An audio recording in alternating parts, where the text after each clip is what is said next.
আসসালামু আলাইকুম, কী অবস্থা সবার? আশা করি সবাই ভালো আছেন। আলহামদুলিল্লাহ, আল্লাহর অশেষ মেহেরবানিতে ভালো আছি। শখ করে 250 টাকা করে কলা গাছগুলো আনছিলাম। এটা হচ্ছে G9 কলা গাছ। এগুলো ইন্ডিয়াতে সচরাচর পাওয়া যায়, আমাদের দেশে খুবই কম পাওয়া যায়। এই চারাগুলো ইন্ডিয়া থেকে আসে।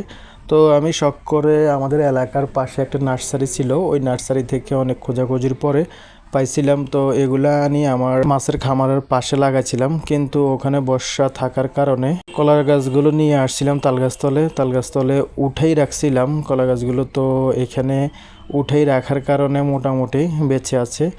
যদি উঠেই না রাখতাম তাহলে হয়তো বর্ষার পানিতে নষ্ট হয়ে যাইতো। এই কলা গাছগুলো আমি এইখানে লাগাইছিলাম। এখানে এখন অনেকগুলো পানি আছে, এখনও আরও বেশি পানি ছিল, কিন্তু কিছুদিন হয়েছে পানিগুলো নেমে গেছে। তো এখন আমরা চলে আসছি আমাদের মাছের খামারের পশ্চিম পাশে। এখান দিয়েও পানি না ওঠার কথা, কিন্তু তারপরও শেষ অবস্থায় এখান দিয়ে পানি উঠে যাওয়ার কারণে এখানে একটা জাল দিয়ে দিয়েছিলাম। মোটামুটি জালটা দেওয়ার কারণে সেফটি হয়েছে।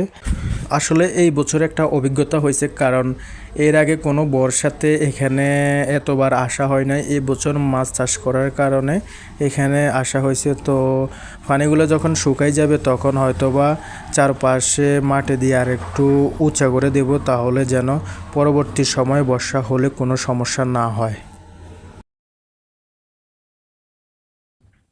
আসলে এর আগে তো কখনো বর্ষার সময় এখানে আসা হয় নাই। তো পানি কতটুকু রিস্ক মুক্ত থাকা যাবে। এখানে একটা কলা গাছ ছিল, কলা গাছটা পানির কারণে হয়তো বা মরে যাবে।